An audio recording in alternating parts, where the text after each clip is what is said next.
Perfect. Yeah. Okay, Mr. Yuri, you have the floor, my friend.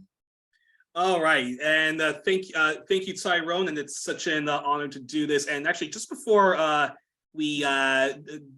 before we start talking to Walter, yes, hello everyone, welcome to another edition of Exploring the African Continent on Exploring the African Continent's Facebook, and also apologies that we've been unable to do.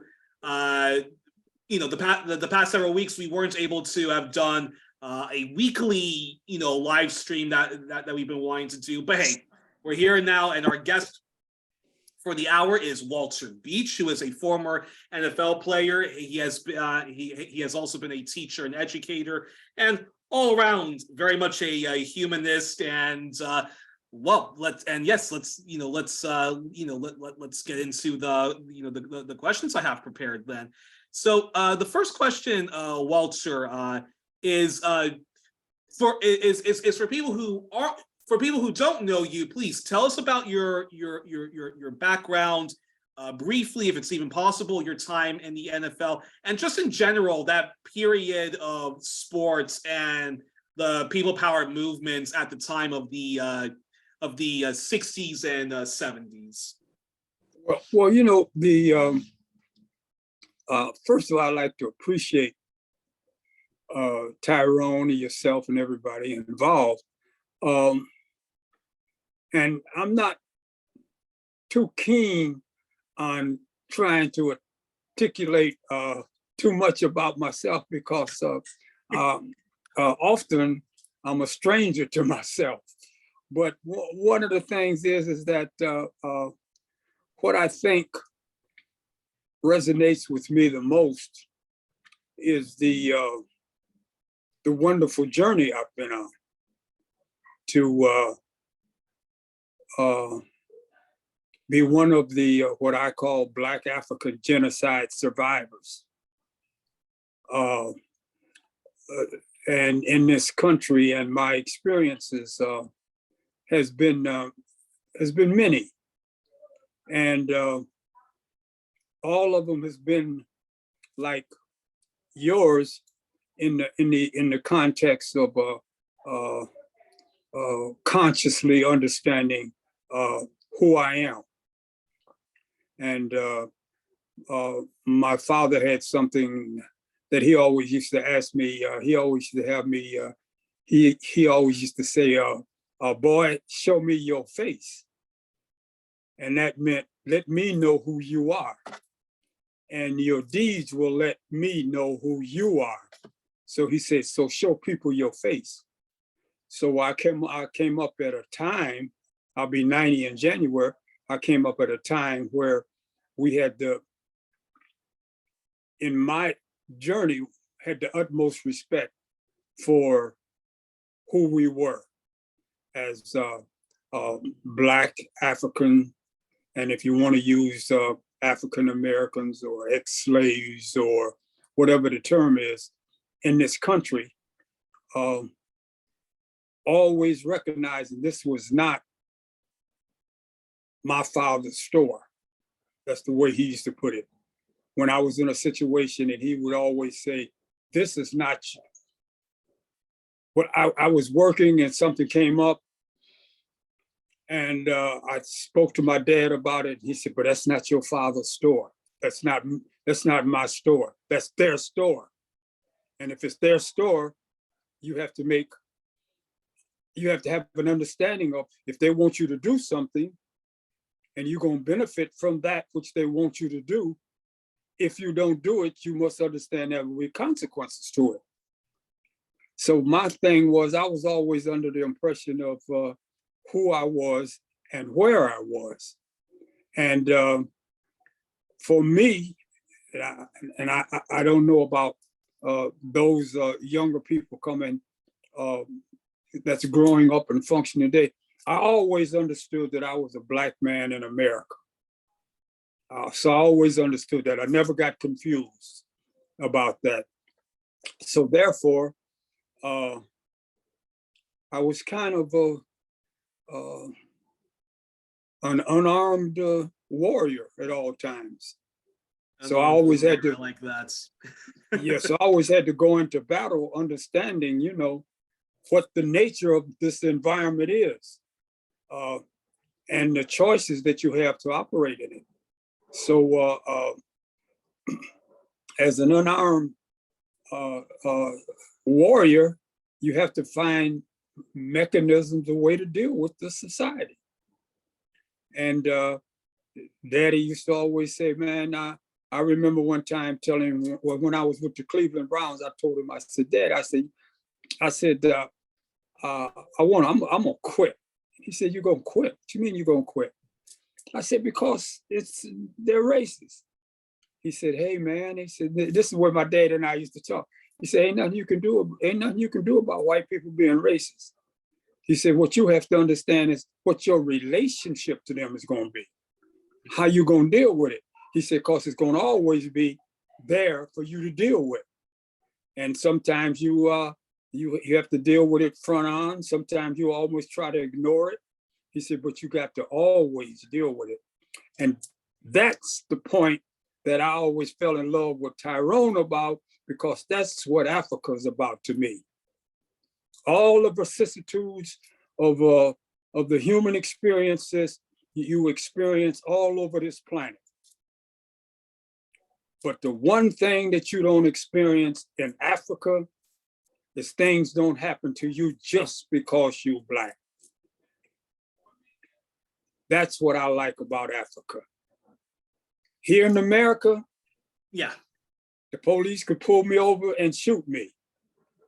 9 times out of 10, it will be just because you're Black.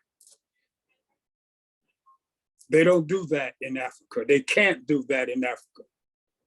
They can't do nothing to you just because you're Black, because everybody there is Black. I'm talking about our ancestor, our heritage. So the thing that I deal with in this country, I try to escape that just because you're Black. So I try to stay out of those environments where that's more likely to appear or to occur. So when I go out armed. I go out armed with understanding who I am and what the conditions of the environment that I'm in. And I've been blessed beyond measures, man. I've went through all of the academic experiences. High school had a classic example. As a high school student, I read Chaucer's Canterbury Tales, Shakespeare, the Iliad, the Odyssey. So I went through all that, and I had all those experiences. And I took algebra and calculus, and I did all. I was a Latin student, so I studied Latin. So I understood what the language was about. So I've been blessed. And being blessed, and being blessed give me the opportunity to make analysis given my understanding of what everything is. So and there's a thing, and I think Tyrone might have seen it in some of my stuff. Neely Fuller says that, and I live by it. He said, if you do not understand white supremacy, racism and white supremacy, and how it works, everything else you understand will only confuse you. You've got to understand how that works. You've got to understand the dynamics of what you're confronted with. And you have to take your best shot of resolving those contradictions or those experiences that you have. Interesting. Now, I don't know if that's what you wanted about who I am, but I always say who I am. I'm a Black man, an African man, and I'm proud to be so. And I never lose sight of it. In fact, sometimes it appears that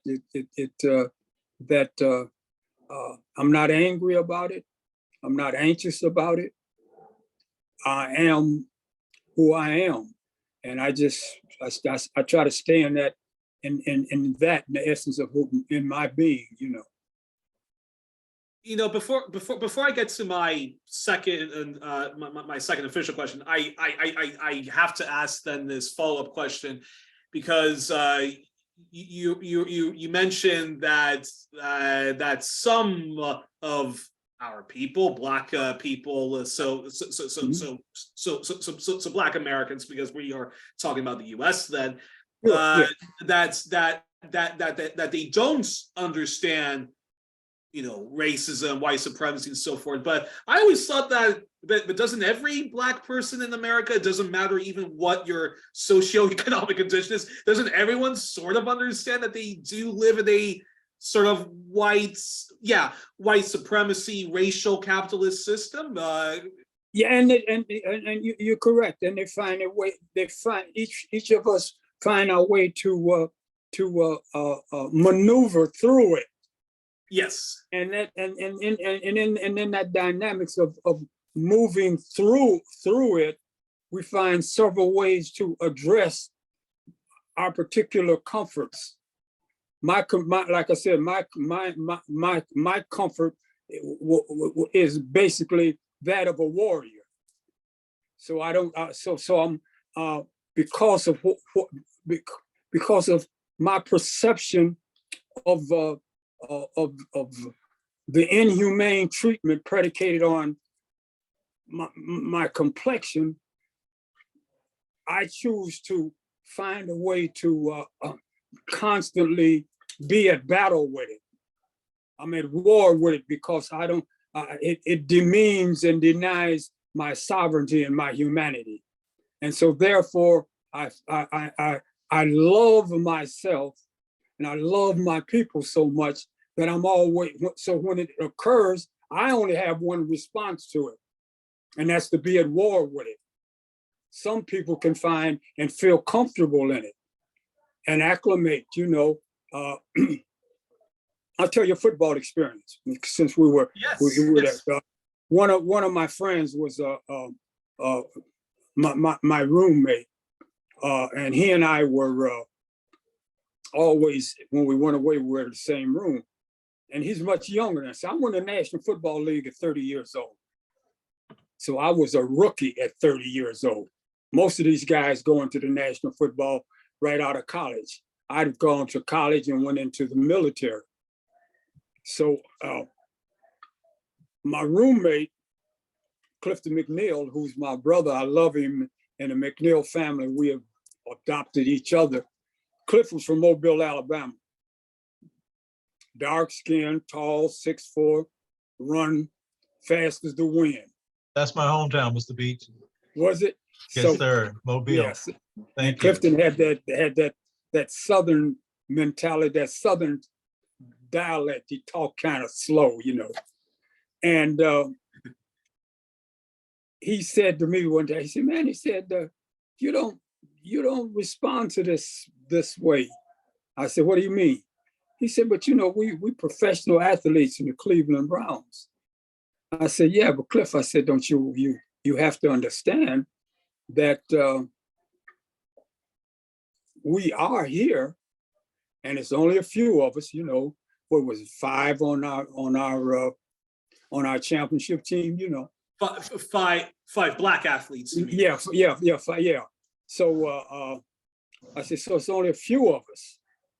And I said, "But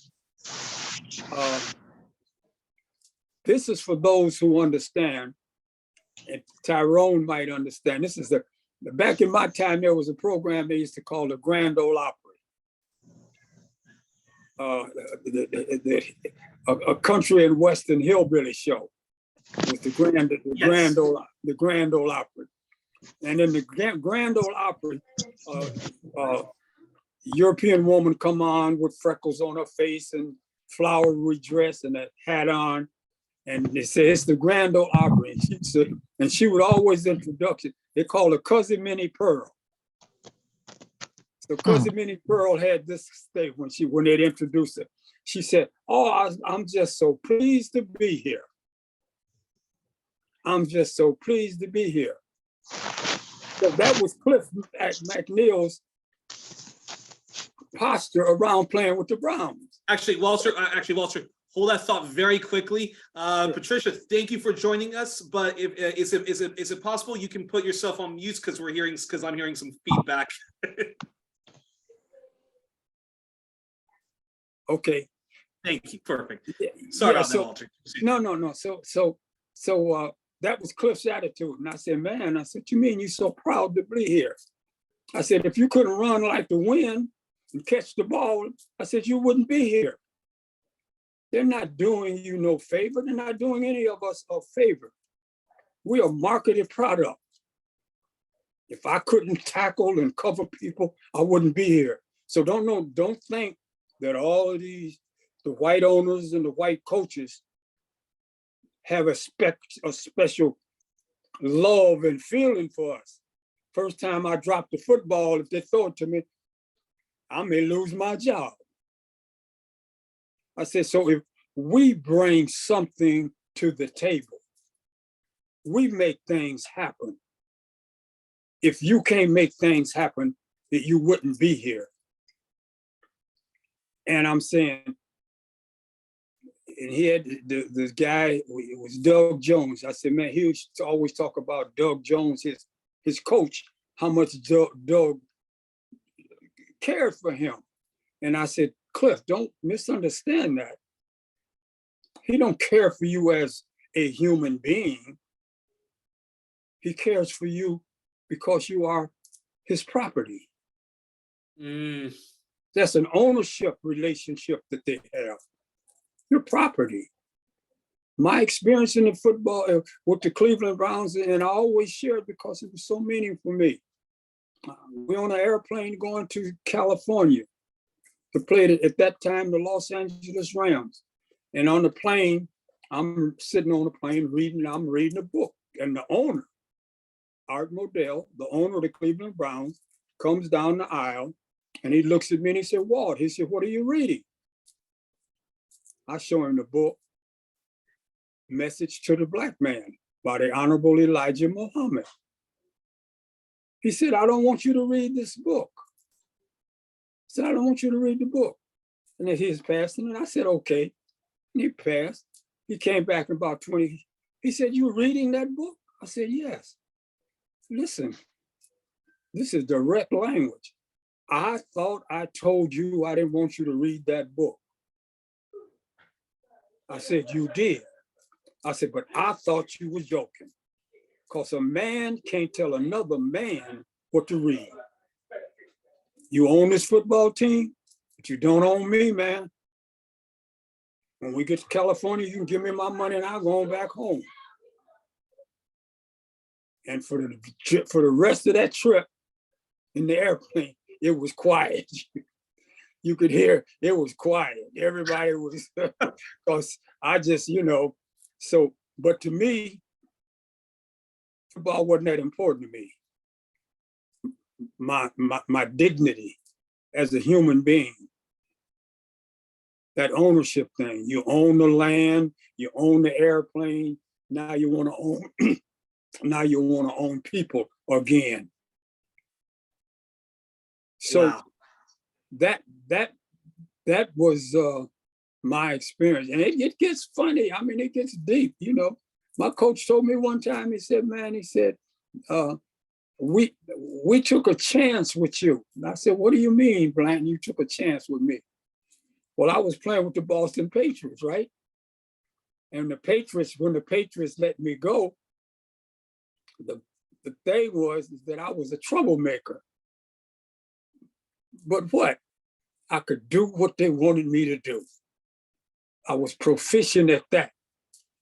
And being proficient at that, they'll sacrifice some of the things that they don't like about you.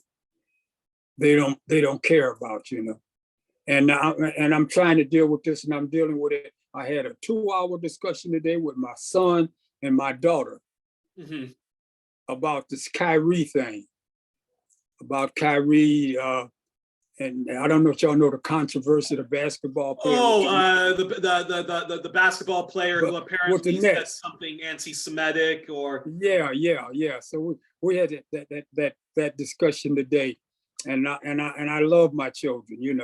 What I love most about them is that all of them are free and independent thinkers. So they don't care what their daddy thinks. In fact, if their daddy don't think what they think, so we had that discussion, and my son and my daughter, they come at me hard. Well, no, man. So we have that discussion, but that's the freedom that they've always had, and that's the freedom that the only thing that I have the utmost respect for is being a sovereign and free human being to think and make rational and reasonable decisions. And my beliefs are mine. I don't try to convince people to do otherwise. Let's actually I'll just ask this question now, because you were talking about the exploitative nature of the NFL, of American football, and we're definitely going to be exploring more and more of that when we. But I wanted to then ask you just briefly, so that we can get back into that period of time.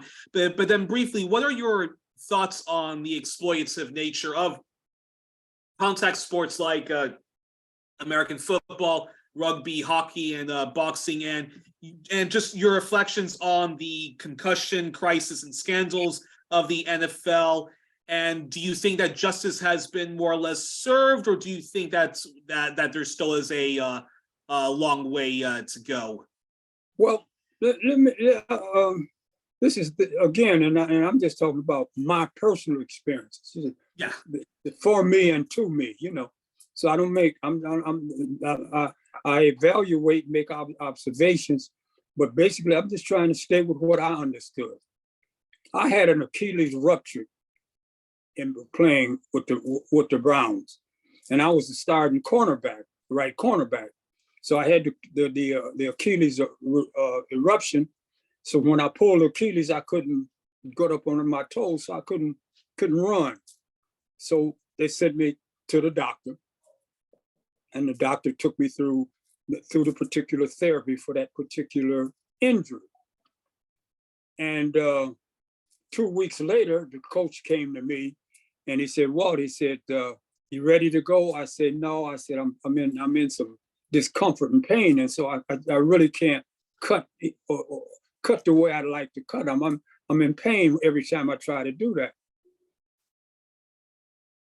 And he looked at me, and this is what he said. He said, "Dr. Eppolito," that's the team doctor, team physician. She said, "I asked Dr. Eppolito, were you ready to go?" And Dr. Eppolito said, "You ready to go?" And I said, but coach, I said, my leg hurt. I can't cope. I can't cut. He said, "Dr. Eppolito said you're ready to go." My response was, "Then why don't you send Dr. Eppolito out there? Because I can't run." Now, if you want to, again, see, that's what I said. Now, there are some players that would have probably got some Novocaine shot into their ankle and went out there and played. I'm saying there are those who do that. But I'm just saying I wouldn't do it. Some aspects of, and you don't know this is language that they use in football. They used to, when you run down the field to tackle somebody, coach said, "We put you on the squad to run down the field and tackle somebody. You run down there with reckless abandonment." And I said, "Coach," I said, "I don't do nothing with reckless abandonment." But do you see the mindset? Wow. Yeah. Reckless abandonment. I don't do nothing. I'm a conscious, rational human being. I ain't gonna do nothing recklessly, even if it's playing football. So safe to say that things have not changed for the better. So So something like the concussion crisis, the Yeah, attempts to yeah, cover yeah. it up. That's just typical of the NFL Yeah. as an institution, right? But it's as an institution, and it's also so important that you don't become brainwashed or programmed or conditioned to accept a lot of that. You have to be in a position to understand your dignity, your worth, and your value. I'm not going injure myself and have a concussion and go back in a football game and play with a concussion to win a football game or to promote some aspects of Nike or Wheaties or whoever sponsoring you. But that's and in this interview, and I started it and I said that's just me, to me and for me. So I don't make no judgments about what other people do. If that's what they want to do it. I'm not going to do it. It's not that important to me. Football is what I did. That wasn't who I was. So I was what? When I started this off, I was like my father. I'm going to show you my face. This is who I am. I ain't talking about the rest of them. I ain't no hero. Now, I don't need to be on no, I'm not trying to take the place of Martin Luther King or nobody like that. I'm saying that's just who I am. Well, now you're being a bit too modest because hearing your response and the fact that you defy that that owner who says, how dare you read Elijah Muhammad's book, I want you to stop reading that, and the fact that you even said to your coach who the fact that you even said to like your coach, well, if the doctor, well, tell the doctor then to go to go play, quarterback and whatnot. That means that you're definitely one of what John Pilger calls unsung heroes. Unsung heroes. Let me say this, Yuri, because and we want to keep it real. That's what I did. But I had two brothers on the Browns told me, well, man, you should have put the book away. See the ubiquitous character of our people? I done told you what I did. I said, man, you can't tell me what to read. But there were two brothers on that team said, man, you should have put the book away. You should have done what this white man wants you to do. I'm sure they probably said like, stop being a rabble rouser, just because I'm sure they were probably taught, and I'm not going to damn them if their parents taught them to, but I'm sure they came from a household where their parents who saw what their forefathers and their parents, they probably came from a background where it's like, hey, just keep your head down. If if the white person is spitting at you, just don't make eye contact and just keep your head down, and you will survive the day. Whereas your father was saying, hey, boy, why don't you look at me? I want to look into your eyes and so forth like that, right? Yeah, and the other thing in terms of that, and I talked about that when Daddy was talking about, man, he said, understand your relationship.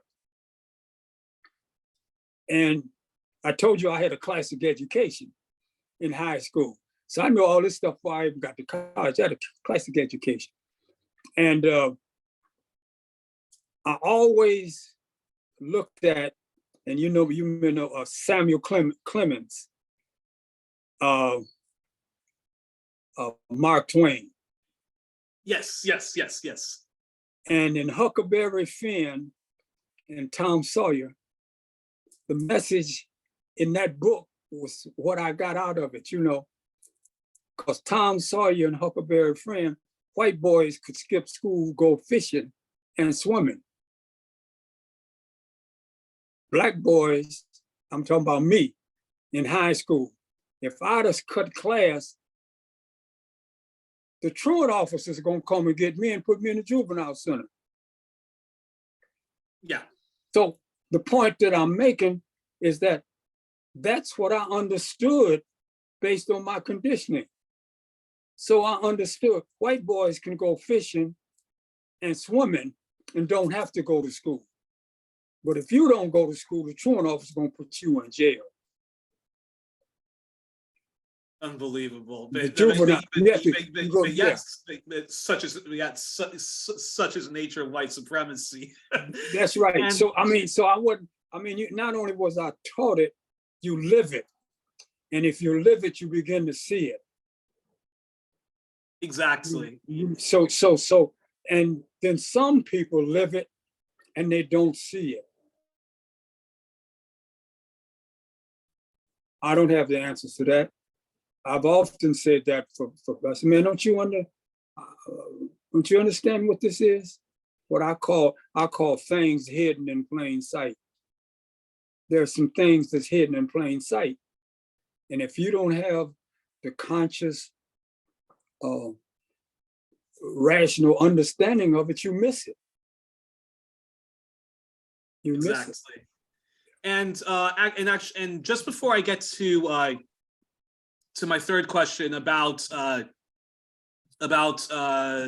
your defense of Muhammad Ali and your time knowing Muhammad Ali, who Zoom never gets good shots of of my clothing when I dress to impress, but wearing a shirt of Muhammad Ali. But before we talk about but before we talk about Muhammad Ali, because reading about you on Wikipedia, your coach now the coach who wanted you to play even though you were badly injured, was this the coach that actually defended you and spoke out against racism, if you ever experienced it in hotels you stayed at, or was this a different coach from your college days? Yeah, no, the coach that you're referring to was Lou Saban.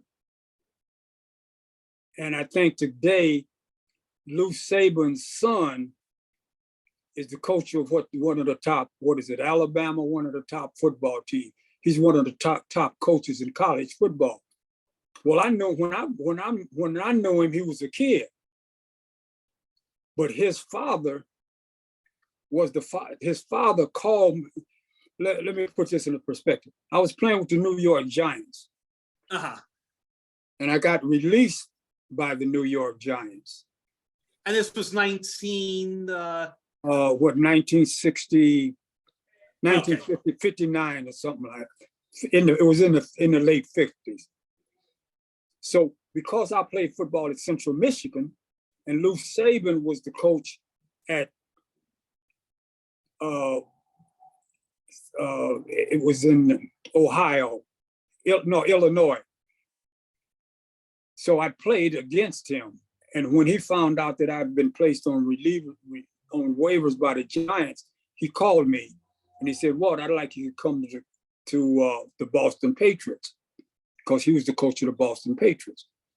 And he sent me a contract, and I went to Boston, and I played 2 years for Boston. And then Lou Saban lost the job, and it was Mike Holloway, a good old Bostonian, was the coach. And I'm saying that because if you know Bostonians and you know Boston back those days, and I don't know about today, but it wasn't really a paradise for Black folks. Yeah. Yes, exactly. That good old northern racism, not. Yeah, exactly. So in Boston, soon as Mike Holloway became the coach, I was released from. Now I'd started 2 years with the Patriots, but Mike Holloway, when he became the coach, he didn't see my value and my worth because he had some people of a different persuasion, and they took my. But he was the one that made you that wanted you to play even though you were badly injured, not the nice white liberal coach that of later years, right? No. He was the other. Both of them had that same understanding of what your role was. But the one I was referring to initially was the one in Cleveland, in the Cleveland Browns. That was Okay. that was Blanton Collier. That's who I was referring to initially. But Mike Holloway, in my opinion, was one of those who was not a subtle racist. So racism was not subtle to him. He let you know how he felt about Black folks. Unbelievable. in terms of language and behavior, you know. Like I said, I didn't function well in that environment. And when the Cleveland Browns picked me up, one of the comments that they had made is that they were taking a chance. I think I said that. We're taking a chance with you. We kind of know what your reputation was. And my reputation was just an individual that wanted to be respected and dealt with in a human way. And that's not always preferable for those who are in control and power and want to tell other human beings how they should behave and what's important to them may not be important to you. And that's a perfect segue then to this question, which is, can you talk about your time associating with boxing legend and more than 3 times world champion Muhammad Ali? And a follow-up question, though, when you do talk about that, is what's the difference and similarities between the boxing world and the American football world, the good and the bad, and just in general, your thoughts on Brother Ali? Well, the first thing I'll say about Ali, he was one of the most inspirational, proud individuals that I've ever met. So people misunderstand that that what they call the Ahmed Summit. And that misunderstanding is that many people believe that we were there trying to convince Muhammad Ali to go into the military. Ah, okay. And Yeah. to give some background information on that, for people who don't know this story, then Yeah. So Muhammad Ali refused to go into the military because he was a Muslim minister, or studying to be a Muslim minister, and therefore a conscientious objector. But they took Muhammad Ali's title from him and wouldn't allow him to box and even defend his championship because he refused to go into the military. And our meeting was basically to support that particular position. I'm not a Muslim. I'll say this briefly. I'm kind of indifferent to all of the imperial religions anyway. That's just my personal philosophy. Right on. But, no offense to anyone who is, no offense to any person of faith, but that's what I'm saying. Yeah, I'm just saying. We were saying that he had a legitimate right if he was like any other Muslim minister and he didn't have to go into the military. But in fact, it would have been an exercise in stupidity to try to convince Muhammad Ali to go into the military, because he had his own mind made up, and and he was a very intelligent and bright young man. So that wasn't, we were just there to more or less to support him in his efforts. You know, I was in the military. Jim Brown, Bobby Mitchell, with several of us who were in the military. You know, so I would say, in terms of my evolution and my evolving, it was misplaced. I was in what they call the Korean conflict. Uh-huh. But I was a young 18-year-old and not totally aware of what was going on in this country, and the possibility to what should I say, not be a good American. And I did not want not to be a good American, so I went into the military. That was 18 years as an 18-year-old. But as I said here as a 90-year-old, I thought I would have said it was a bad decision. But that's how times change. So, but none of us was trying to influence Muhammad Ali to join the military. That was not the purpose of that meeting. And Jim Brown called the meeting.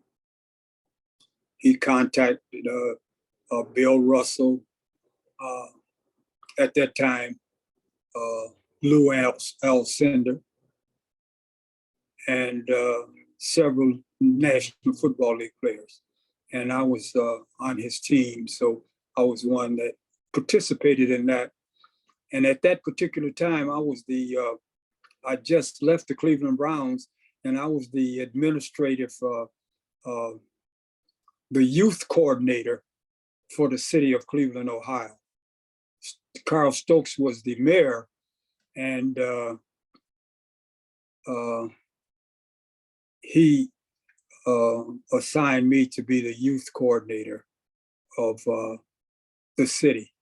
So I ran the youth programs in the city of Cleveland, and I had a budget of about $14 million. So I was in a position to make some decisions about young people in the Cleveland community. Nice. And actually, one moment. And a lot of focus has been made of the hardship, of Muhammad Ali. But reading about yourself, didn't you pay a price for speaking out against the Vietnam War, defending Ali? And if so, does that mean that there are lots of athletes from that period who were blacklisted by various sports institutions for either having radical politics, like standing in solidarity with the Black Panthers and similar movements, speaking out and showing solidarity to people like Muhammad Ali? Yeah, well, I was released from the Browns. Let me share you the context of that, because I don't think it makes sense if you don't understand the context. Uh-huh.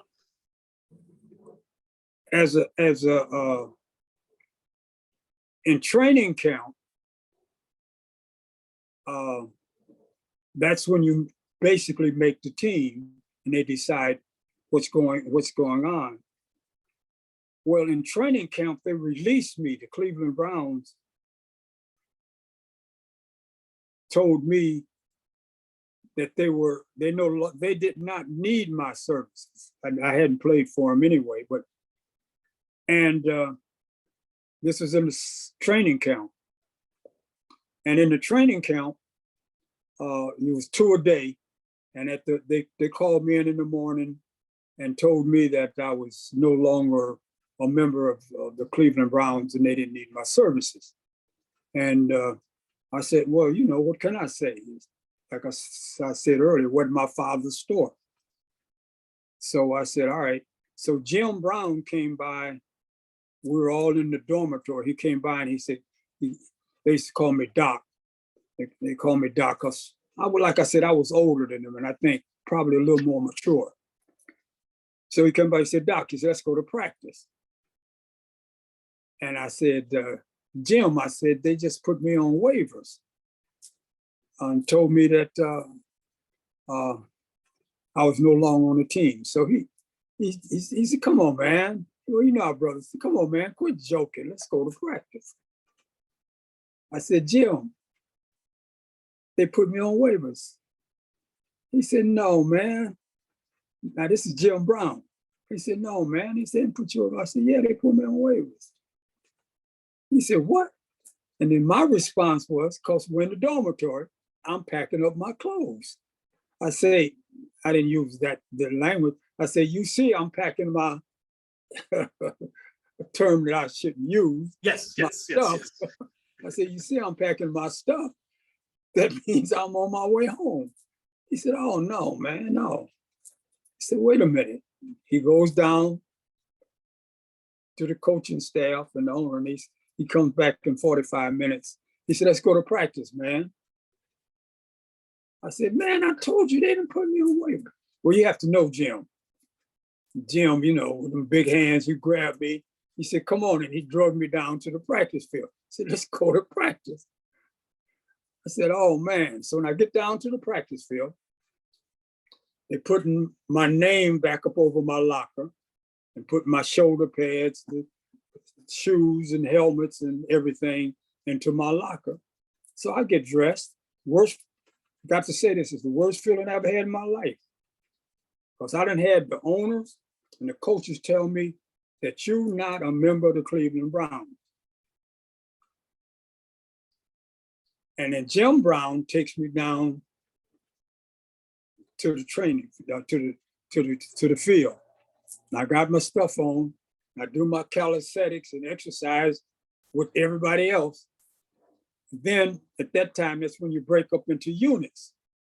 So they ask for they'll ask for all of the linebackers. They'll call out the linebackers and the defensive backs and the receivers. They all in their groups. And you practice in those groups.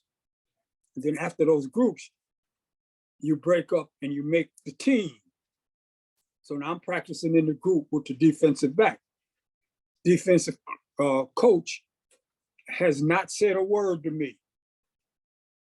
Blanton Collier has not said a word to me, but I'm out there doing jumping jacks and everything. So wait, you got to hear the story. Yes. Sorry, go ahead. I know you got time, but so they call out the offensive team. So Blanton, they got them little microphones. So, all right, give me the offensive team.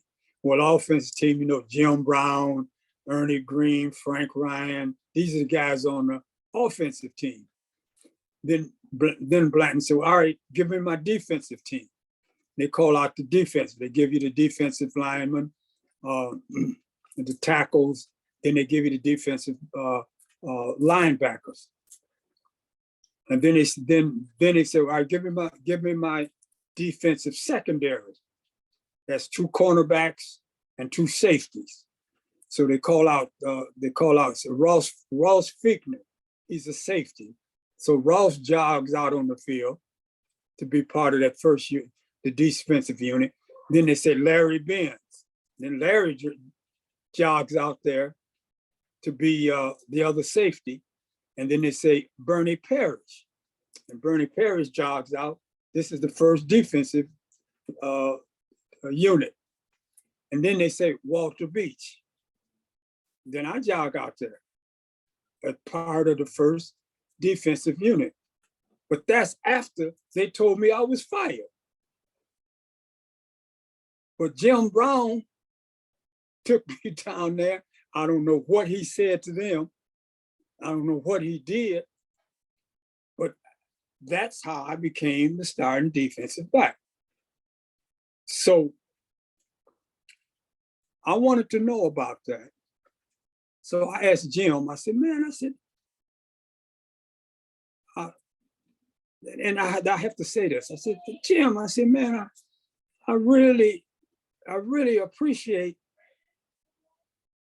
what you did, man. And I said, as a friend, man, that means a lot. Jim Brown said, hey, Doc, I didn't do it to you. I didn't do it because you was my friend. I did it because you could play. He said, I got a lot of friends. He said, I did it because you could play. I said, but what did you do? He said, look, man, he said, I know what this is about.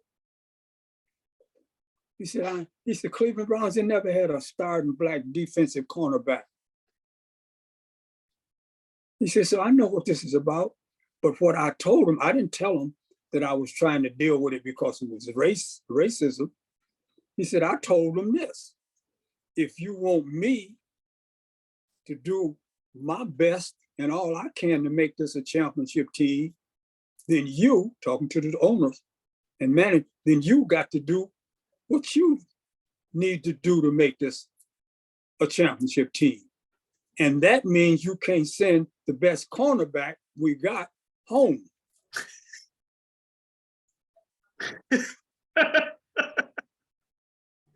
See, now so that takes a lot of understanding and courage for Jim Brown, but he had the cachet and the status to do it. Now, I don't know if all black men would have done it, but that's what he did. He said, if you want me to do something, then you got to do something. And well, like I said, Jim and I are the best of friends. We talk at least every 2 months at the most. We just got that, that relationship.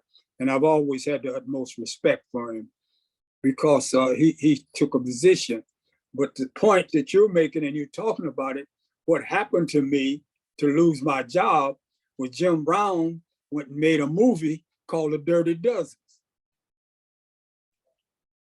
And while he was making a movie called The Dirty Dozen, it was time for summer camp in the Cleveland Browns. We were supposed to go to training camp. And Jim said he wasn't coming to training camp because he was making The Dirty Dozen. And Art Modell and Cleveland Brown fined him for not coming to training camp. And Jim said, you don't need to fine me. He said, I'd rather be in Hollywood acting anyway. So he didn't come back to play football. And when he made that decision, that was my death warrant. Because soon as Jim made that decision, I got a call from the Cleveland Browns when I'm in Cleveland, tell me they no longer need my services. They no longer need my services. So I was placed on waivers as the starting defensive back for the Cleveland Browns. Had won a world championship. They put me on waivers. And when they put me on waivers, other teams picked me up. So the other teams that picked me up said, well, all right, if you don't want Beach, I want him. Then the Cleveland Browns withdrew the waivers because I'm their property. Well, we know what slavery is about, don't we? So let me get this straight. They wanted to fire you. And I assume they hoped that you would be blacklisted because of your right. Because in general of your black radical leftist politics, your defense of Muhammad Ali. Yeah. But if not for your team player who needed you on the team, they would have been fine firing you. But because you were still so profitable for the team, they would not let other teams express interest in you. Yeah, the two other teams took me off of waivers, which means you come play for us.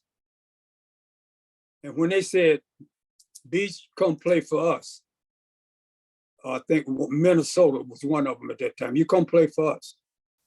Then the Browns said, no, we take him off of waivers. We're not going to. That happened on 2 occasions. And I that's how I went to That's why I went to the EEOC, Equal Opportunities Commission, and I filed suit against the National Football League and the Cleveland Browns. And that's how I got my pension and my back pay. Yes, exactly. I'm so well, a member of our audience, William. Congratulations, is applauding brother you, Means. Congratulations. Good to hear your voice. Beautiful story. Yeah. How you doing, man? Man, I'm glad to see you back home, man. No, I'm in Seattle with my son.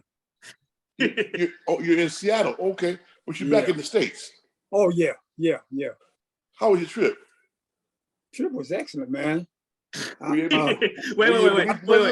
Before we get to the Q&A, I still got 3 more questions left before I open up to the audience. So Williams, just save your question, for a minute. but Walter, before I get to I got 2 more questions for you, but then just a very quick follow-up then.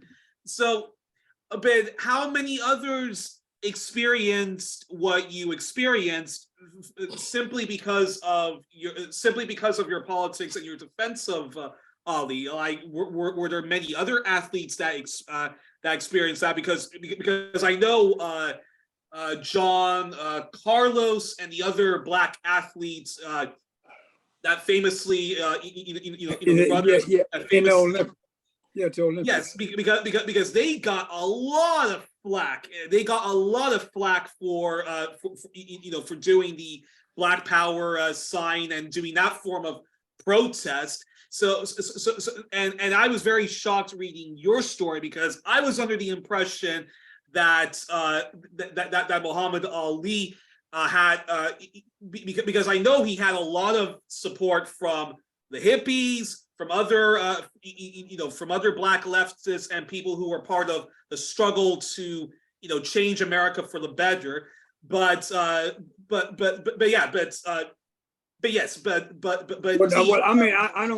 don't know who others in the National Football League. Only thing I know it happened to me. I know, and by the way, I know John Carlos well. John and I often talk, because we're of the same ilk when it comes to standing up for those things that you consider to be correct.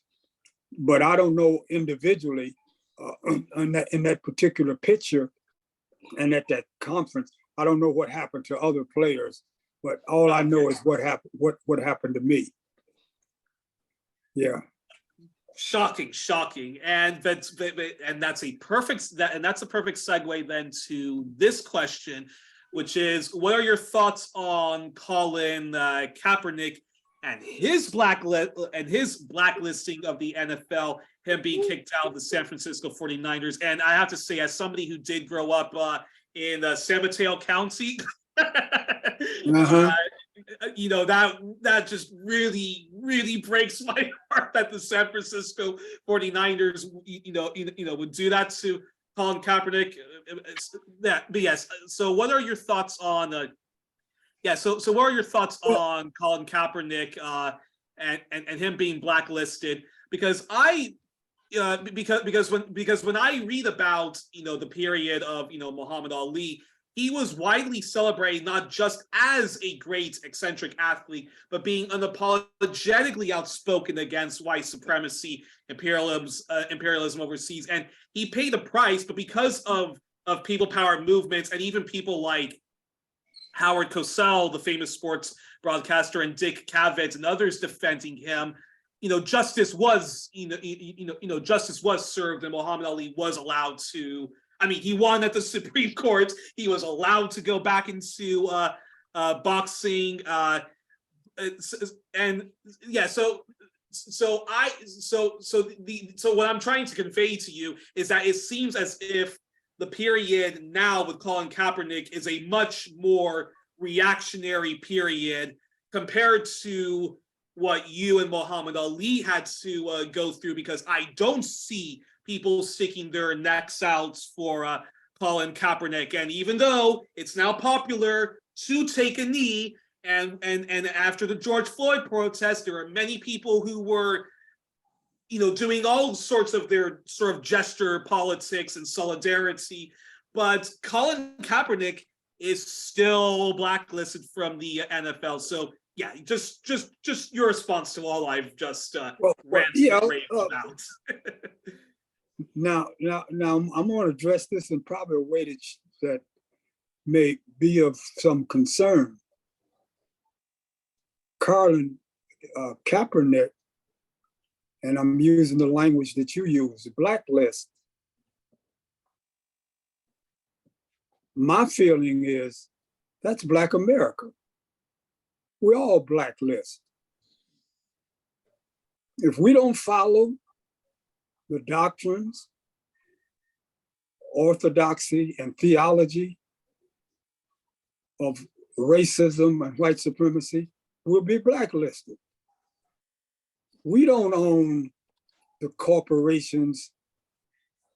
We don't own this media that we're talking on. Yep, very fair points. So if they decide to interrupt what we're doing, what can we do? We don't own the newspapers. Oh, hold on, William. Yes, continue, Walter. No. I'm just saying that's what. So the blacklist. That's where the confusion comes in. We think Kaepernick has been blacklisted. The majority of us, another 200 million, we don't think we've been blacklisted. We think we cool. So we think we're cool. I mean, all of us right here, we think we're cool. And all the other Black people in this country, they think they're cool. Oh, they just blacklisted Kaepernick. Don't we understand what this process is? We're all blacklisted. Can I say something now, brother?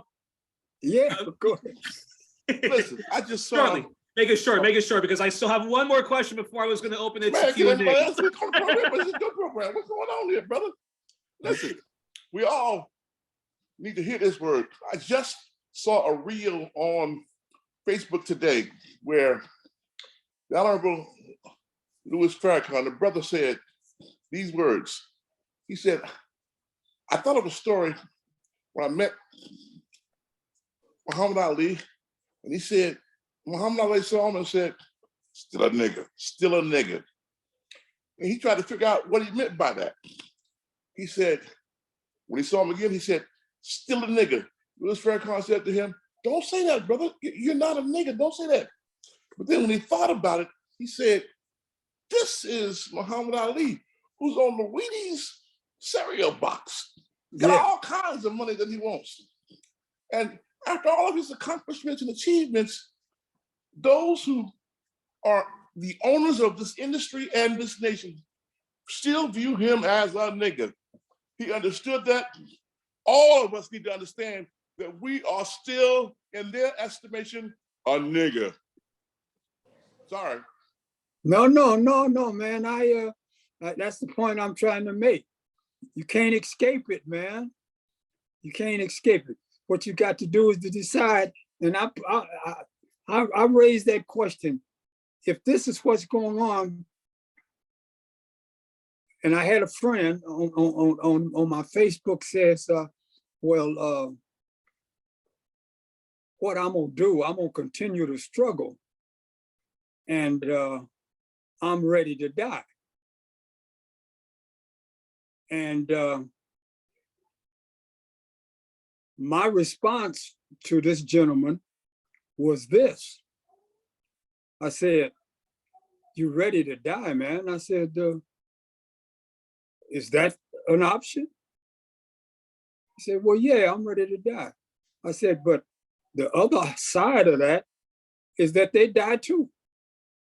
We ain't the only one that dies. So my father, again, when you kill my dog, I'll kill your cat. So I ain't gonna take the position that I'm ready to die. I'm ready to fight. And if I have to fight, and if I have to die, that means whoever I'm fighting can die too. So as Black folks, we have to understand they die too. Bullets hurt them too. Don't you think that that's what Chairman Mao and Mao Zedong talked about? And in the Korean conflict, that the Koreans said, you die too. So we think that as our situation, the only way we're going to relate to our situation is that we have to die for things to change. And then the final explanation to solve, to address the problem is that you don't necessarily have to die and no one else has to die.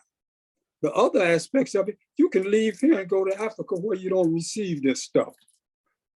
And I think that's what this program's about. It's about Africa. So I don't have to die. And I don't have to get involved in making certain some white man die. I can go somewhere else where I don't have to deal with this.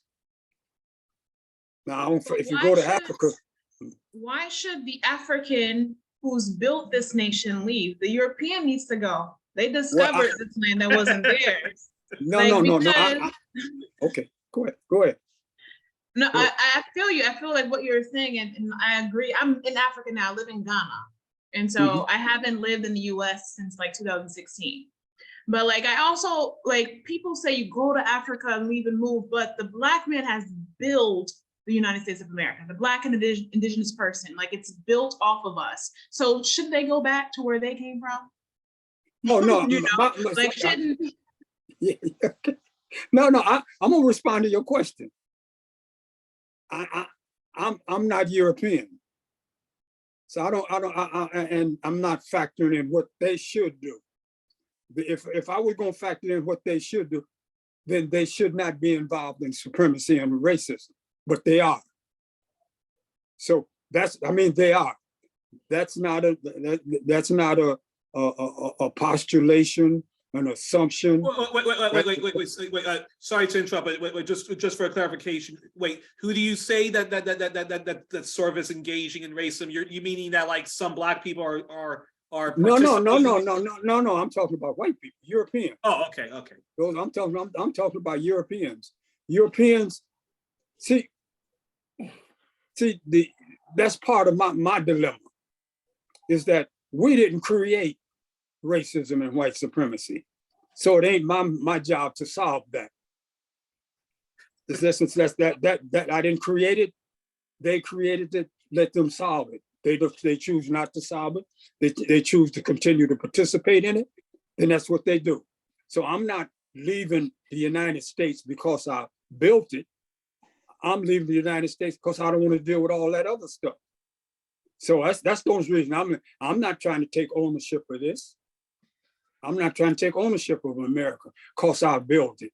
And that particular idea over that particular philosophy, I would believe in the United States of America is in the minority. I don't think most people believe that we built this country.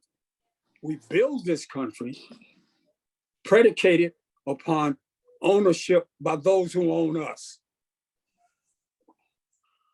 They still own us. If I may, I agree with you, but your paradigm is an excellent example of critical race theory that all of us should employ. But we should take a serious look at what Brother Misa just said. He's thinking, and he's thinking for himself. And when the equation doesn't include him, he's saying, change the paradigm. Go somewhere where you can get in where you fit in. And I think that's critical for all of us to take a look at as we live this life today. Just because you built something doesn't mean you own it. And more importantly, if you knew the truth, the original owners of this nation were the Moroccans. And the people who were here were us. Anyway, this was the annex. Well, actually, no. Turtle Island. Well, I'm going to have to dispute. That's Turtle Island. This was the land of our Native American brothers and sisters who are still here and are still being brutally oppressed by the white supremacist system. And anywho, just before I get into my own sort of rants, I just have to say, Black people, Latinx people, and indigenous people need to all get together to overthrow this unjust system of white supremacy. But take a look at the Moroccan, the Moorish history, the history of the Moors in this world That's and look the at their we're- books well, to see that whether or not they own part of this that's continent. that's Change that's the a comment for paradigm, another brother. day, which I'll respectfully disagree on. But anywho, Change the but paradigm. Look at other sources. When you can't find it in America, go to the continent, to the motherland. You'll But find we the need source to there. understand that here in the motherland, they have their own system, their own ideology. They're coming out of colonization. They're still we're coming here and we're being like the colonizers as we come here. Now, We're we- being Just 'cause you're like, there doesn't mean you very gotta good get in points. there. Very good points. Guys, may I interject something? Our host, Yuri, is Yes. trying to get control back. And go ahead, Yuri. And respectfully, you guys, we got a lot of love and energy we got to get out. And I understand that Mr. Beach is bringing the best of us out in his presentation today. But Yuri, get back to what you're doing, sir. And then be mindful that we got a lot of good questions that people want to ask. But also, we need to recognize the Walter Beach Award. We need to make recognition of that. And I'll do that when you give me the open. Thank you, sir. Yes, and for people who have been watching on Facebook and even here on Zoom, yes, Tyrone has been showing that there's an awards that this Facebook group has done in honor of Walter Beach. So when you sometimes see that big, wonderful award in the shape of Africa, it's named after Walter. So Walter, before I get to my last question, and then let's let's open up a little bit to questions, because I have an early appointment I have to do tomorrow, so I can't make it too long. but just going back to Colin Kaepernick, before we get back to my last question, but I think the point you're trying to make is that is that this has always been going on, this silencing and the state boycotting you or anyone else when one does have the courage to speak out against injustice. I think that's sort of the point that you're trying to make. And Ali at least had a very strong people power movement and had some brave people in positions of power that could sort of help him out. And you yourself, and you yourself also had people who were brave enough to stick out their necks for you. And maybe that, and maybe the problem when we talk about Colin Kaepernick is he simply does not have that there just isn't that level of bravery and courage right now for and yeah. Your response. Yeah, well, no. All I'm saying is that that what Kaepernick did was fine, and but all I was saying is we have to acknowledge and deal with the reality of what our relationship is in this country, and for us to think that only Kaepernick has been blacklisted when other things that occur in terms of all of the frailties that exist in this country. And some of those same frailties exist in Africa. And I just like to respond to the young lady when she talked about the colonization of Africa, but I don't know how I can conflate me going back to Africa would be the colonization for Africa in Africa, unless I took the same European paradigm and model with me. So if I go back to Africa as coming from the United States of America and deal with the Africans like they less than I am, then that is a form of colonization. But if I go back there to Africa and deal with Africans and we uniting for the progress of Africans and not dealing with the Western European model of capitalism and I got two suits and you poor. So when I was in Africa, for me, and my wife said, the beauty for Africa for me was just seeing the beauty of the people. Seeing the beauty of the people and going to the markets and dealing with the same way that they do it. So I didn't take none of that American stuff that I got here and deal with Africans with it. I deal with Africans like I was African. I ate like they ate. I wore clothes like they wore clothes. So I'll be honest with you, and my wife said about it. And now, like I said, 90. I'll be 90 in January. I got 25 suits. I don't wear suits now.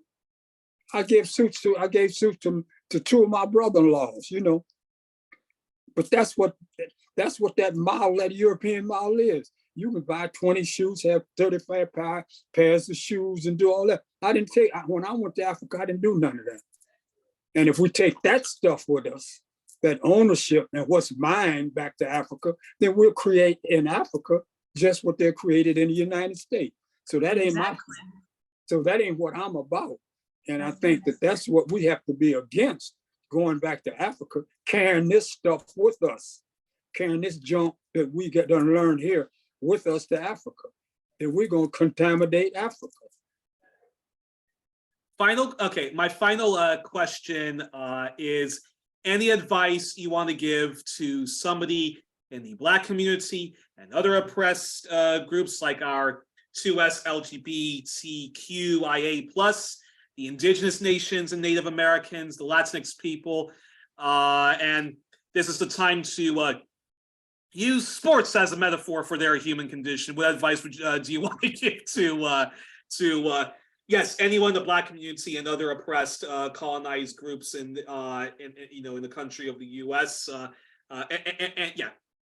Any advice you would like to give to them? No, again, and I always speak in the first person and use the word I. I don't give people advice. All I can do is tell people what I do. Let me explain that to you. I grew up in Pontiac, Michigan. I don't smoke. I don't use no drugs. I don't drink no alcohol. But I've never told another human being not to smoke, not to use drugs, not to drink alcohol. I just said, this is what I do. What I do. But in my 90 years, when I was growing up, hey, Beach, why don't you hit this stuff here? Why don't you have a drink? I don't do that. Why, if you drinking and snorting cocaine and you like it, why do I have to do it? And when I tell you that I don't do it, why do you keep bringing that to me? Why don't you just do it? If you like smoking cocaine or snorting cocaine and drinking alcohol, then do that. But don't try to convince me to do it. I ain't trying to convince you not to do it. I'm just telling you what I do. So all I'm telling you and saying on this and what we're talking about, I ain't telling people that they should go back to Africa. I'm just saying that's what, at this point, what me and my wife want to do. That's what, you know. So cause I enjoy the ride, man. I enjoy the ride. I'm blessed beyond measures, you know. And I find no contradictions or no problem about living in Africa. Even if some people think I built this, but I didn't build that other stuff in this. I didn't build no white racism and genocide. I didn't build that in this, but that exists here.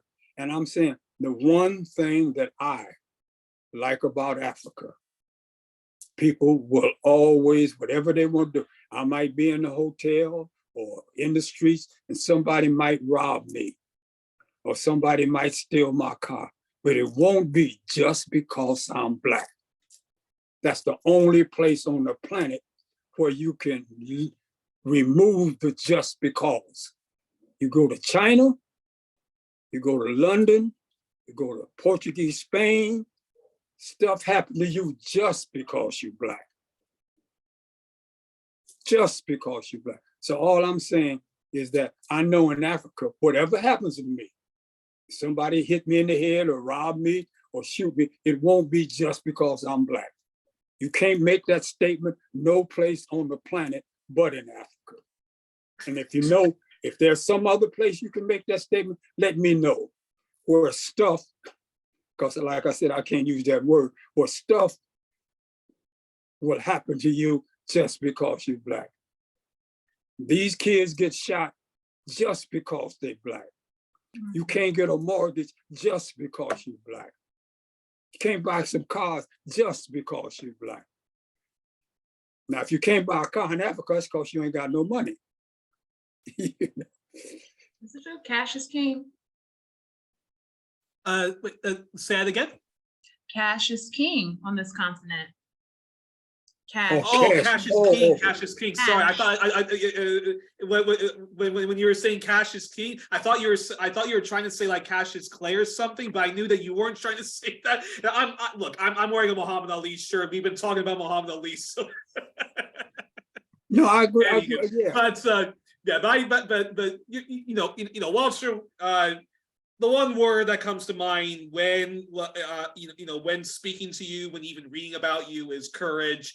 And I think I think that's just what I think that's what all oppressed groups need, is just a lot more courage to take that leap of faith against the injustice. And but all right, let's open it up to questions now. I don't have time to do too many questions, but I do want to open up a little bit to questions. But the first person. Before we get to you, William and Verdi, you've also been you've also made some great contributions. But the first person I saw that had their hand raised was Patricia. Patricia, if you have a question that you'd like to ask Walter, floor is yours. Please unmute yourself. Yes, Walter, I want to know the experience that you had in New Orleans when we heard about in baseball about the separate accommodations, but we never heard about the separate accommodations when you go in football. So how was that you stepped up when you realized about the separate hotel rooms that they had for you all in New Orleans that time? Well, we were in New Orleans to play football. It's when I was with the Boston Patriots, by the way. Okay.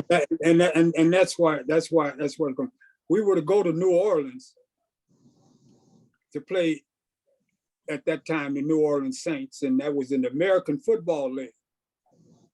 And when we got the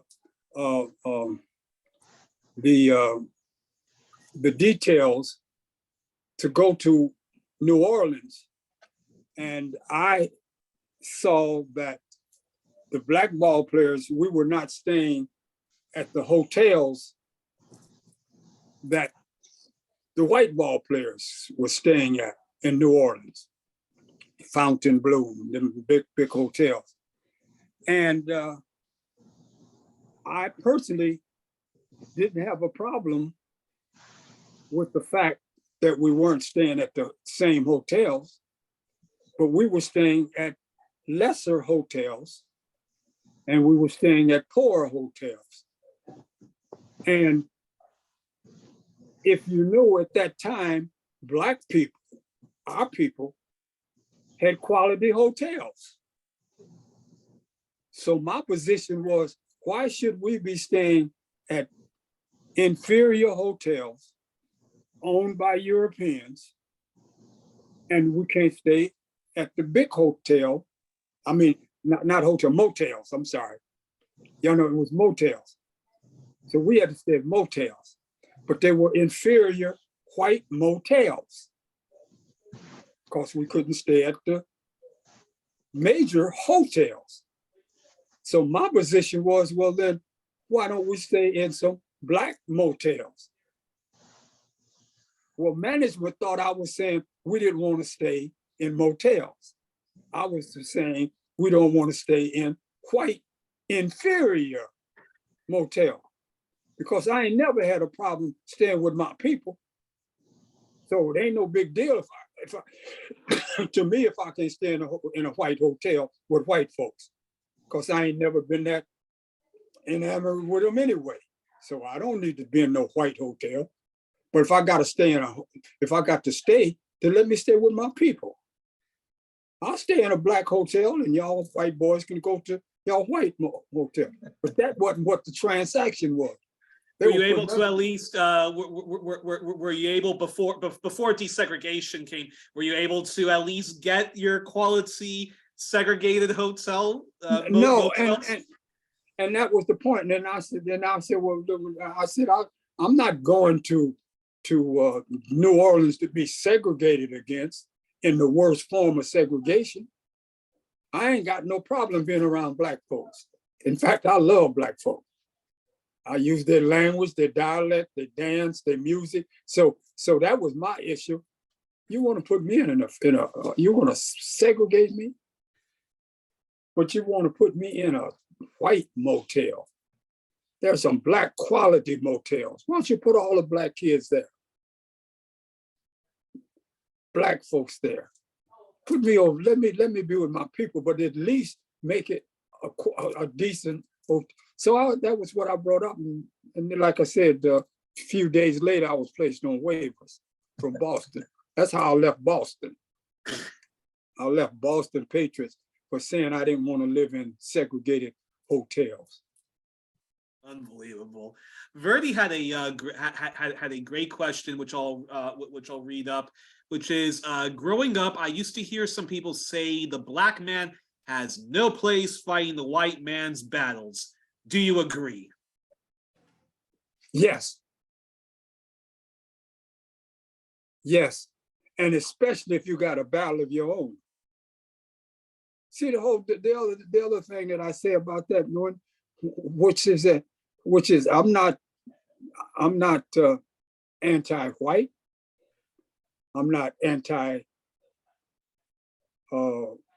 what is it? You don't like Jews and Anti-Semitism. Yeah, anti-Semitism, yeah.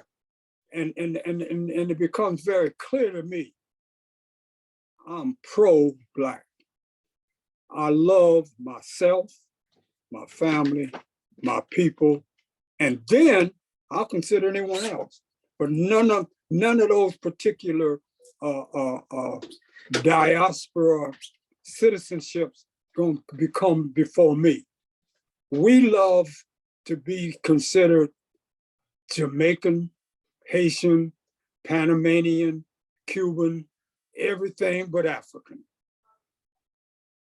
We take trips all over the world. And I just, like I told you earlier, I was talking to my son. He just come back from Rome, Paris. I said, man, why don't you go to Africa? But everybody, and if you ask, everybody I've been to Brazil, I've been to Barcelona, I've been to Paris, I've been to London. Ain't none of you Negroes ever been to Africa? No, because in defense though of Brazil and Cuba and some of those Latinx countries, lots of Black people there who are also part of the diaspora. No. In fact, that's the point I'm trying to make. You don't hear them talking about Afro-Brazil, Afro-Jamaican, Afro-Panamanian, Afro-Puerto Rican, Afro-Cuba. I'm talking about the diaspora citizenship is what they represent. Or I'm like I'm saying, and I'm talking about all of them. When they talk about Jamaica, oh yeah, I'm Jamaican, and why don't you say Afro-Jamaican? Why don't you do? In fact, look at any representation in any aspect of literary publication when you see. Have you ever seen Afro-Puerto Rican, Afro-Cuban, See what they do. That's what I'm saying. That this young lady, I believe, was talking about when she was talking about taking that colonial mentality and energy to Africa. If you're going to Africa, you can't take that colonial stuff with you, because then what you're going to do is transform Africa into the same situation. And there's a process that's occurring here right now, even just among like those of us who are here, African Americans, people of the diaspora and who are coming back, to try and not bring that. But unfortunately, just being very honest from my observations, it's happening. Like we want, like, Africa is a beautiful place, and it's not all, sometimes it's romanticized. There's different levels of hardship and different levels of prejudice, nepotism. It has its own issues within its system. But too many of us are coming here and trying to create this like mini America, I don't know. And the economy here is terrible. We are displacing some of the people who are locals and like causing, I feel to some degree, some more problems, some of us, like, and it's a struggle. So I just like, I feel like people who want to move to the continent need to have realistic expectations and like stop always trying to bring something new. Partner with what's already happening here. Like Yeah, get to know exactly. what's happening, the people who are here who've been living here.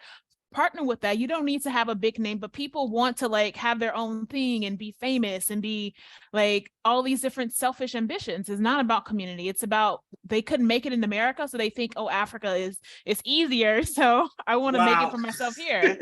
Well, Verity, that's that's interesting because because throughout the entire time when Walter was saying we need to go back to Africa and stuff like that because we won't be experiencing racism there. But the problem though, because there is lots of hardship in Africa, and people should not over romanticize Africa. If you do choose to move there, you're going to experience a lot of hardship. But the roots of all of that is white supremacy, is the global unjust, the kind of apartheid that Black people, Native Americans, Latinx people experience at home in the US, which they wish that they can escape from. And the reason why there are so many, Latin American immigrants, whether they're from Mexico and so forth, is because the root of all of that evil is American imperialism and pan-European white supremacy, whatever you want to call it. So I think, and so what you're saying, I just thought that was so interesting because many Black people want an end to capitalism here, but they feel that having their kind of mini version of that Black capitalism, the fact that you say that many Black Americans who move back to Africa kind of want to repeat a Black capitalism because capitalism has not worked out for them because of racial capitalism, whatever you want to call it. Anyways, I just thought that was a very interesting thing, and that was just the sort of point I wanted to make. Yeah, I respect it a lot. I respect what she said, and I understand it, and that's part of the struggle. But you can't correct or address that if you don't first acknowledge that the contamination of white supremacy and racism is part of your being. Yes. Sometimes, yes, sometimes it's subconscious. But if you don't identify who you are, and so for me, when I'm in Africa, I don't see myself. I'm just talking about me and my perception and my vision. No different from the guy running around with something on his head, walking and don't have no shoes. I don't think I'm no better than he is, but that's true for me, even in the United States. I've never separated myself from that. And the part of that, and I want to be clear about it because I had this discussion with my granddaughter today when me and my wife went to pick her up from her class. And part of it was just give me a moment to develop it. My wife cooked some spaghetti yesterday, and my son, his wife, and his two daughters, and my wife, that's five of us, and we ate the spaghetti. I enjoyed the spaghetti. But while eating the spaghetti, one person wasn't enough oregano in the spaghetti. The other person wasn't enough pepper in the spaghetti. Wasn't enough salt in the spaghetti. And I'm just saying, for me, because I'm blessed beyond measures, and I appreciate whatever it is, I don't look for what ain't in the spaghetti. I just enjoy the spaghetti. But the American way is that I got a right to even have some oregano. And that right oversees the fact and denies the reality of the blessing of just having the spaghetti. And if we take that back to Africa, we're gonna be talking about, well, you ain't got no Clarence Klein shoes or no dress like this. And then what we do, we translate that into less than. So you less than because you can't wear this, you don't have this dress, you don't have these shoes, you don't have this suit. And that's the European way and the paradigm, how they reflect on everything. Everything is about counting and measuring. It's the blessing. And I watch, and we're talking about athletes, I watch football games and basketball games on the TV. And I played football from elementary school, junior high school, college, and professional. And I never put my hands up and pray to God that I win. I just be the best player that I can be. I can't bring God and have God on my side. So if I'm praying to God that I win, that means that God don't care about them other people. They just care about me. That's the American and the Western way. Is that it's the profanity of ownership and me first. What did Ali say? And this is for you, for Yuri, for you. The shortest poem in history by the Guinness Books of Records is by Muhammad Ali. You know what it is? I can guess it, but go right ahead. Me, we. That's what it is. Me. Oh, we. I thought it was gonna be. Oh, I was expecting float like a butterfly, sting like a bee. No. But there are haikus shorter than that. Yes. See, this is it. He said, me, we all together, just me and we.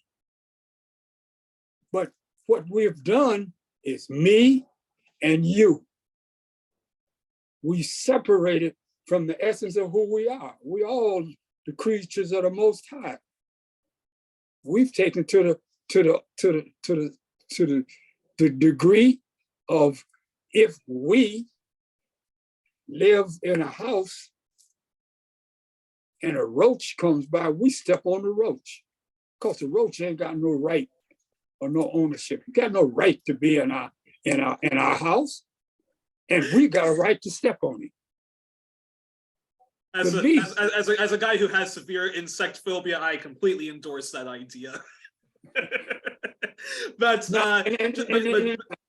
I'm just trying to make a point. Being on this being created, being on this planet is the blessing. But once we exaggerate it and begin to assign values and make judgments about who's the best, who should be here, who should not be here, we don't understand where that motto came from. If you believe you got ownership and you can own your car, you can own your house, and you can own the land, why would you stop when it comes to owning human beings? That's what slavery is about, owning human beings. Why? Because you said you can own anything. You got the right. We need to seriously decolonize the minds. And just before just before I get to Kenneth's question, and I know William has a question or two he wanted to ask. Verity, also, going back to what you were saying, and also going back to what Walter was saying about, going back to, Africa. I know Haiti, which there's a potential we'll see a Western-led invasion of Haiti, ... again. And Haiti is known as the Republic of NGOs. It is so heavily exploited by even the people who claim that they're there for benevolent reasons to help out Haiti. And I remember once watching Democracy Now, they were talking about the huge scandal of when the Red Cross, Oxfam, and some charities were given all this money to help out in the devastation of Haiti rebuilding itself, and it actually all went into the very pockets of the people themselves, of the people who were living there themselves, of their own staffs, not into actually alleviating the misery of the Haitian people. And the person that was being interviewed by, I believe, Amy Goodman and Juan Gonzalez said that if people actually want to help out Haiti or a similar country, actually what they should do is actually just, if you can, travel to the country itself and actually get in touch with the people at the grassroots there, and also people, you know, learn the different languages of whatever African country you want to go to, of Haiti itself, Creole and so forth. And also, you know, in order to, you know, if one wants to, you know, build a business and build a strong rapport with Africans, in which and it's not based on exploitation, which is what capitalism is, I can't recommend enough then for people to get my friend Solomon Kamajan's book, A Hip Hop Activist Speaks Out on Social Issues. Solomon's a great academic, independent journalist and activist. And I'm not sure which chapter it is, but I think he has a chapter here called Solving Problems Together, in which he gives very good advice on how to build a business with Africans, education with Africans, but not under that exploitative capitalist system. So I just want to plug that book. And before we get to William, who I know has a question or two, maybe even three. Can you type the book's name in the chat box, please? Yes. Well do. And yeah, I'll do that when Walter responds to Kenneth's question. And then it's a bit off topic, but let's get into it. Walter, Kenneth wanted to ask, how does Mr. Black feel about the Kanye West issue and Kanye getting in trouble? Yeah. Well, that's part of the 2-hour conference I had with my son and my daughter, is that people, in my opinion, miss the issue. They're talking about anti-Semitism. Are you talking about Kanye or Korea? Yeah, Kanye West. All right, let me say this. I can't respond to that because I don't know nothing about Kanye West. Is that what his name is? Yes. Yeah. I personally, I'm personally not involved in any hip hop or any understanding of Kanye. I don't know. I don't know who he is, and I'm not involved in any of the popular culture, so I can't comment on him. So that's the best the most I know about him. That I think he's married or engaged to some European woman or something. That's all I know about him. And when I see that kind of information in books or movies or whatever, I'm not interested or fascinated by it. So I don't know. So I don't know really who he is. That's so I can't respond to what he's done or what he should or should not do. But you can explain it, and if there are some particular principled issues, I can discuss that. But fair enough. I'll just say briefly about about Kanye West. I personally was never into his music. The Kanye bug never really bit me. There's one or two songs I like of him. Yes, I think he did say some. Yes, he did say some very anti-Semitic things. But my issue with Kanye West is when he was saying, when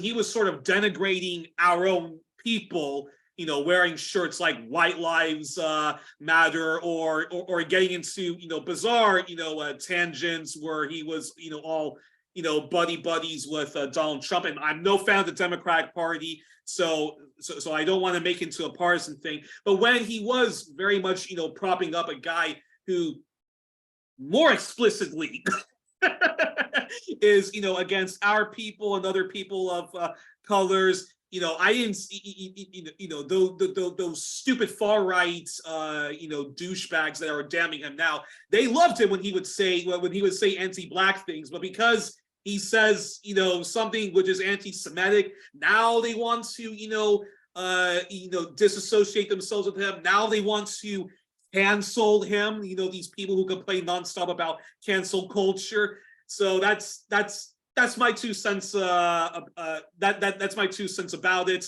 And yeah, and I think just leave it at leave it. No, I get a sense of what you're saying, and it really, what it does for me, it goes back to the fundamental thing that we were talking about.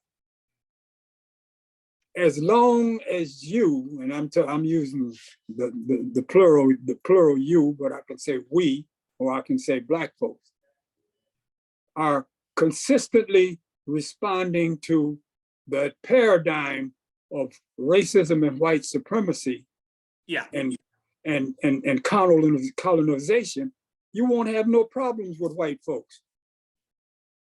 It's when you deviate from that, you won't have no problems with so-called anti-Semitism or the Jews.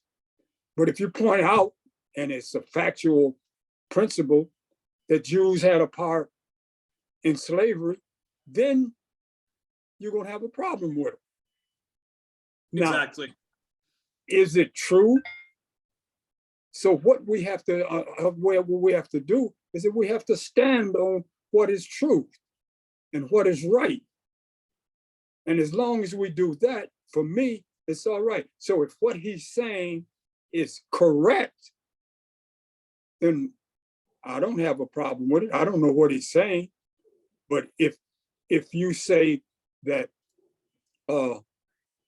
racism don't exist, that's not factually correct. It's inaccurate. And if you say it does exist, then who can challenge you about that which is truthful and right? That's part of what I was talking about earlier when I'm talking about you taking that European mentality and that paradigm to Africa. If you're gonna take that over there, then Africans are gonna be in just as much trouble as we are here. This is the last point. I'm gonna make this point. My mother told me this. I was in school and I didn't do what I was supposed to do, and it didn't go well. And when it got to my mother, and they told my mother what had happened, and my mother was there, and my mother asked me, well, why did you do this? And I did. I said, well, and I introduced the fact that what I had done was predicated and based on a white individual, white European, Caucasian had done, and how I perceived that. So therefore, at that age of 9, I thought I was right. My mother told me this, and this is what I take with me. She told me, she called my mother and father, they called me June. My mother said, June, right is right. Wrong is wrong. Right don't wrong nobody, and wrong don't right nobody. And you was wrong. But I thought, because she's my mother and I'm her son, I could take wrong to her and she would say, that's okay. But she took just the opposite position. She said, right is right, wrong is wrong. Right don't wrong nobody, and wrong don't right nobody. She said, well, you wrong. I can't get no right out of that because you my son. See the dilemma that we constantly confronting, because we abandon and move away from what I call the continuity or the cosmological essence and nature of what our ancestors taught us before we got involved into the colonialization. Before colonialization, that's how that's the truth of nature. That's why we were always in spirit with nature. But once you start letting those other influences make your decisions of how you're going to respond to someone, I can't respond to someone if they're doing something wrong, and you Black or an African American. You can't get me to support that predicated on the fact that we all Black. No, if you're Black and selling drugs, I don't support that, and I got to let you know that. Before we get to three, I'll take three final questions, but Tyrone wanted to say something just before we start to wrap this up. Yeah, I want to make sure that we, with this tremendous and informative presentation today, open-hearted discussion, I think we all have grown tremendously here. But the point of this interview, Yuri, today with Mr. Beach was also to introduce the Walter Beach Award. And that being said, I'm gonna stop the recording because you record too long and you lose the effectiveness of those who watch what you want to record. So let me stop the recording. I want to get into the award momentarily. Well, hold on, everyone. Perfect. All right. Ciao till then, everyone.